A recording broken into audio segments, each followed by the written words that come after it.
Dear students, finally the wait is over. आप लंबे समय से इंतजार कर रहे थे कि जेई मेंस की डेट आए। जेई एडवांस के बारे में अगर एक्सपेक्ट नहीं भी कर रहे हो तो जेई मेंस का ईगरली बच्चे वेट कर रहे थे, and it is good news for all of अस।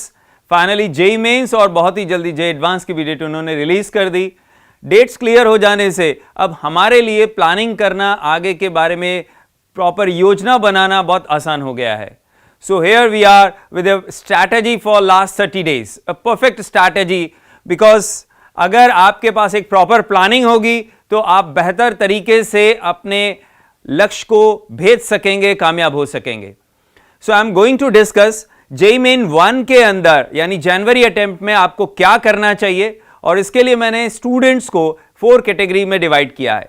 सबसे पहले मैं बात कर रहा हूं उन स्टूडेंट्स की जो इस साल बोर्ड एग्जाम में अपीयर होने वाले हैं, और इनको भी मैंने फर्दर 2 कैटेगरी में डिवाइड किया है। The first category is of the students जो बोर्ड के ऊपर फोकस कर रहे थे और जेई के ऊपर उन्होंने कोई ध्यान नहीं दिया था, and the second category is the students जिन्होंने जेई के लिए प्रिपेयर किया लेकिन बोर्ड पर ज्यादा ध्यान नहीं दिया।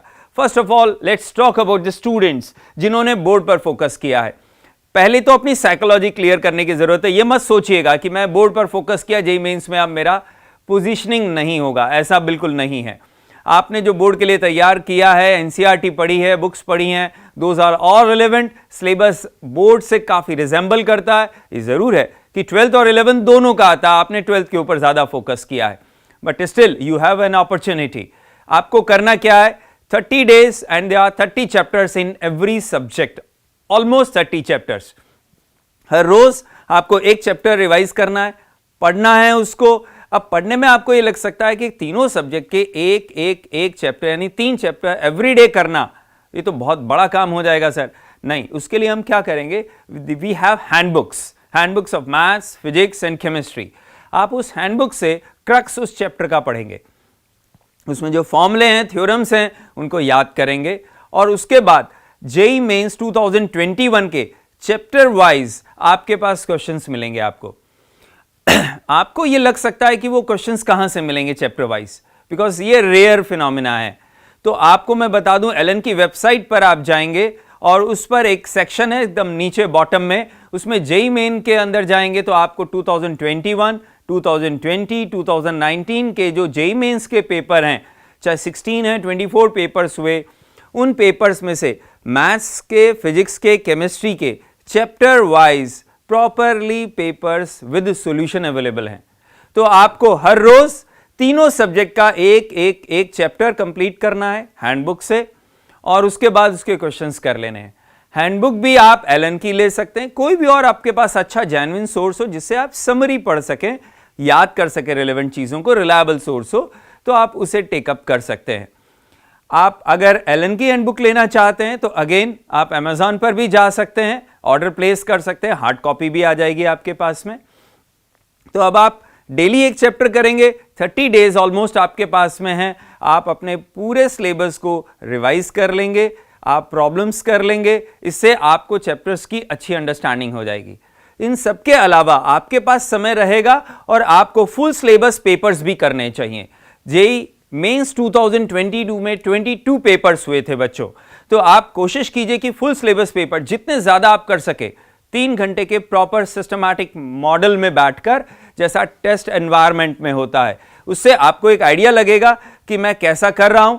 अपनी गलतियों को, अपने पूरे स्ट्रैटेजी को जो 3 घंटे के दौरान रहा है, उसे रिव्यू कीजिएगा और फिर अगला टेस्ट दीजिएगा। ऐसे जितने ज्यादा आप दे सकते हैं यू शुड डू। इस तरह से आप जेई मेन फर्स्ट को पूरा फोकस करके दे सकते हैं, बिकॉज एक एडवांटेज ये है कि आपने बोर्ड की तैयारी कर रखी है, तो बोर्ड के ऊपर अब आपको ज्यादा समय नहीं देना है, और उसके लिए भी आपको जेई मेन फर्स्ट के बाद समय मिल जाएगा। जेई मेन के अंदर बोर्ड का, एनसीईआरटी का काफी कंसिडरेबल सेक्शन आता है, इसलिए उसका लाभ भी आपको बच्चों मिलेगा। So with full energy and positiveness you must proceed. Second category is of students जिन्होंने जेई के लिए अच्छे से प्रिपेयर किया है लेकिन उन्होंने बोर्ड पर ध्यान नहीं दिया। ऐसे बच्चों को थोड़ी बोर्ड की चिंता इस समय होने लगी है, क्योंकि प्रैक्टिकल्स भी आ गए हैं और फरवरी में बोर्ड के एग्जाम्स के बारे में भी बताया, जिसका टाइम टेबल जरूर अभी नहीं आया है। तो बच्चों, चिंता की कोई बात नहीं है, क्योंकि आपने जेई के लिए कंसिडरेबल प्रिपरेशन कर रखी है। आपको बोर्ड को उसके साथ बैलेंस करना होगा, यानी आपको बोर्ड का भी थोड़ा थोड़ा पढ़ते रहना पड़ेगा और जेई मेंस का भी। तो आप क्या कर सकते हैं कि आपने बोर्ड का 12th का जो सेक्शन है फिजिक्स और केमिस्ट्री में, वो एनसीईआरटी को साथ साथ टेकअप करने लग जाइए। मैथ्स में इतना इंपैक्ट नहीं आएगा क्योंकि मैथ्स का जेई का सिलेबस और एनसीईआरटी में कोई वैसा डिफरेंस नहीं आएगा और आपको जेई मेंस में प्रेजेंटेशन के ऊपर फोकस नहीं करना है। You have to focus on problem solving. तो इसलिए आप फिजिक्स और केमिस्ट्री की एनसीईआरटी को ले सकते हैं। अदरवाइज आप अपने जेई मेन के जो फुल सिलेबस पेपर हैं 2022 के, उनके ऊपर फोकस कीजिए और कोशिश कीजिए कि 22 के 22 पेपर आप कंप्लीट कर लें। This will definitely help you in JEE main first. आप बहुत बेहतरीन करेंगे क्योंकि आपकी आदत पड़ चुकी होगी सवालों की भी और फुल सिलेबस जेई मेंस के पेपर को देने की भी। So good luck for you also.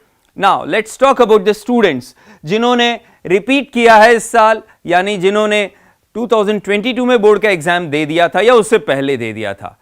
उसमें भी मैं दो कैटेगरी में डिवाइड कर रहा हूं स्टूडेंट्स को। The first category is of the students जिन्होंने जेई का सिलेबस अपना कंप्लीट करने को है या थोड़ा बहुत बचा हुआ है। ऐसे बच्चे अब पूरी तरह से जेई मेन के ऊपर फोकस करना चाहिए क्योंकि दीज आर द स्टूडेंट्स जिन्होंने जल्दी शुरू कर दिया था, रिपीट करने का डिसीजन जल्दी लिया और जेई की तैयारी जल्दी शुरू कर दी। तो इन्हें यह कोशिश या यह सोच रखनी चाहिए कि जेई मेन फर्स्ट मैं बहुत अच्छे से कर लूं ताकि मैं जेई एडवांस के लिए पूरे बचे हुए समय को डिवोट कर सकूंगा। फरवरी, मार्च, अप्रैल, मई 4 months will be there for JEE advance. If you have qualified JEE main with a good score, आपको यह भी नहीं सोचना पड़ेगा कि मुझे बैकअप प्लान के लिए काम करना है, आप पूरा जेई एडवांस पे जा सकोगे। तो अब आपको करना क्या है, आपका syllabus is about to finish. अब आप फुल सिलेबस पेपर पर ही फोकस कीजिए और हैंडबुक से आप भी रिवाइज करते जाइए क्योंकि आप पूरा डिटेल रिवीजन नहीं कर पा रहे हैं, इतना समय भी नहीं बचा आपके पास कि आप पूरी थ्योरी डिटेल में रिवीजन कर सकें। तो आप हैंडबुक का यूज कीजिए और फुल सिलेबस पेपर्स दीजिए। जो सिलेबस आपका बच गया है, अगर आपको लगता है कि आपका सिलेबस फरवरी में कंप्लीट होने वाला था, तो आप जनवरी 20 तक या 15 जनवरी के बाद वाले पोर्शन में से जो जेई मेन के लिए सिग्निफिकेंट है, रिलेवेंट है, केवल उसको टेकअप कीजिए। एक सेलेक्टेड तरीके से स्ट्रैटेजी बनाना और स्टडी करना इज वेरी यूजफुल। जैसे मान लीजिए कोनिक सेक्शन है, तो कोनिक सेक्शन के अंदर जेई मेंस में आप केवल टैंजेंट और नॉर्मल पर फोकस करके आपका काम हो सकता है। बेसिक जो फॉर्मेट है, जनरल जो फॉर्म्स हैं और टैंजेंट नॉर्मल, आपको pair of tangent, chord of contact, highlights और ऐसे बहुत सारी प्रॉपर्टीज होती हैं जो जेई एडवांस में रिलेवेंट हो भी सकती हैं, लेकिन यहां उसका रोल नहीं है। तो आप सेलेक्टेड और डिसेंट लेवल ऑफ प्रॉब्लम्स को करके अपनी जेई मेंस की तैयारी को मुकम्मल कर सकते हैं। अब हम बात करते हैं उन स्टूडेंट्स के लिए जिनको बड़ी चिंता हो रही होगी इस समय, और चिंता क्यों ना हो, उन्होंने जेई एडवांस की प्रिपरेशन रिपीट करने का डिसीजन लेट लिया, तो उनका सिलेबस अभी कंसिडरेबल बाकी है। हो सकता है उनका 50-60% सिलेबस हुआ हो। तो पहली बात तो उन्हें चिंता नहीं करनी है क्योंकि ये तो उन्हें पहले से पता था। अगर वो सितंबर में तैयारी शुरू करते हैं तो वो ये कैसे उम्मीद कर सकते हैं कि दिसंबर में या जनवरी में उनका सिलेबस कंप्लीट हो जाएगा। बच्चों, आप 11th और 12th पूरा सिलेबस कंप्लीट कर रहे हैं, वो आप 6 महीने 8 महीने आप सोच के देखिए कि कैसे आप इतना जल्दी अपने सिलेबस को कंप्लीट करें, वो भी एडवांस लेवल पर। और ऐसे में कई बच्चे तो वो होते हैं जिन्होंने 11th 12th में जेई की कभी तैयारी नहीं की है। तो don't worry, what you have to do is, आप जेई मेंस के जो अप्रैल अटेम्प्ट है उसको मेन अटेम्प्ट की तरह से लीजिए। जनवरी को फोकस मत कीजिए। देना जरूर है, ध्यान रखिएगा, यहां पर देना जरूर है, लेकिन आपका फोकस अप्रैल अटेम्प्ट पर रहना चाहिए। आप इसमें भी अपनी तरफ से बेस्ट प्लान करके जाइए। तो क्या बेस्ट प्लान कर सकते हैं? एक तो अपनी तैयारी को डिस्टर्ब मत कीजिए क्योंकि इस समय अगर आपने इम्पेशेंट होकर सिलेबस को जल्दी से कवर करने की कोशिश की तो जो आप 3 महीने में करते उस काम को आप 20 दिन में कर तो पाएंगे नहीं, और आप करने की कोशिश करके सब कुछ मैसी कर देंगे, केओस हो जाएगा। So don't do it. Syllabus जिस पेस पर आपका चल रहा है चलते जाइए, उसे डिस्टर्ब मत होने दीजिए। फिर 28 जनवरी के आसपास जनरली सब आपको जहां पर भी आप पढ़ रहे होंगे they will give you the break. आपको 7 से 10 दिन का ब्रेक मिलेगा। आप उसके अंदर एक्सटेम्पोर उन पेपर्स को देकर आइए। आप ज्यादा से ज्यादा हैंडबुक को गो थ्रू हो सकते हैं, क्विक मैनर में रिवाइज कर सकते हैं, और 1 या 2 या 3 फुल सिलेबस पेपर दे दीजिएगा जेई मेंस के 2022 के, ताकि एक आपको बेसिक आइडिया रहे। और अपने अंदर किसी तरह की भी इंफीरियरिटी मत आने दीजिए।